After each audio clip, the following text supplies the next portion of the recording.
Hey guys, Cruxwell. It's going to be a little bit of a different type of video today, but we're going over FMPONE's new map that he's added to the game. I am admittedly a huge fan of his, with multiple maps making it into operation, such as Santorini and my personal favorite map in the game, which he was a co-author of, Cash. So I know that he's able to make some beautiful maps, and he's been teasing this one for a long time, so it's finally out, and I'm going to go over it today. It's called Sub-Zero, and you can find it in the workshop right now. Guys, just from initially looking at it in-game, this is one of the most beautiful maps in CS, and traditionally, you're not looking at CS maps thinking they're, you know, some sort of graphical masterpieces, but within the engine itself, he's been able to do some amazing work on this map, and it is absolutely just gorgeous. I love the style. I love the location too. I think there's not enough snowy type maps. Generally, snow maps suck in FPS games, but he kind of finessed on this one and really did his thing, in my opinion. I am going to be looking at this objectively though, and there are some issues I can see right off the bat, so I'm going to go over that today. One thing I really enjoy about this map, first of all, is it doesn't really feel like a traditional 3-lane style map. It's almost a squished wide format of that traditional style of map. There is still a mid, an A, and a B side, obviously, but they're feeling a lot more different, and there's a lot of routes you can take in each site. So this is mid here, and as you can see, when you turn right, there's another long corridor for A, with an immediate entrance into it, with a nice open skybox above. There's going to be some sick smokes and nades for this map, which I really am excited for.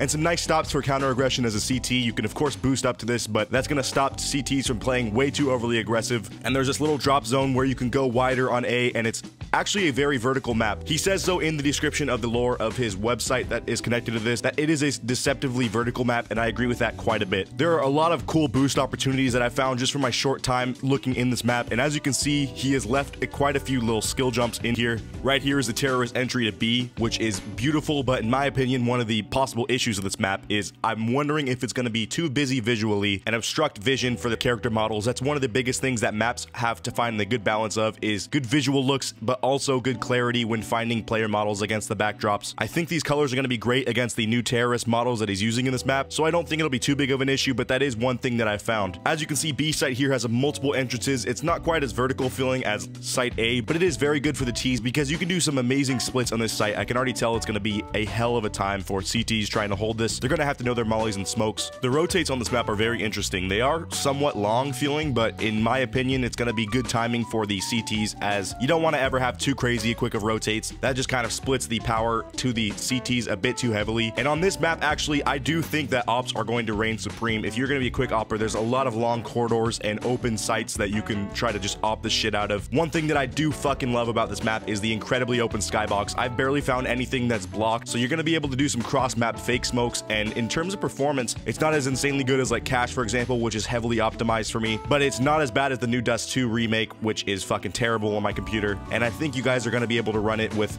good graphical settings and enjoy it. So like I said, guys, this is in the workshop right now. Those are just my initial thoughts. I'm going to be playtesting this on upcoming streams, and I really do think it's of course going to be in a future operation. As an added little bonus, there is a lore website which you can go on and see kind of the background of what this map is about and what he was designing it based on, which is really cool if you're kind of nerdy about maps like I am. That does it for today's video. More CS content on the way, more tutorials for you guys. Thanks for watching.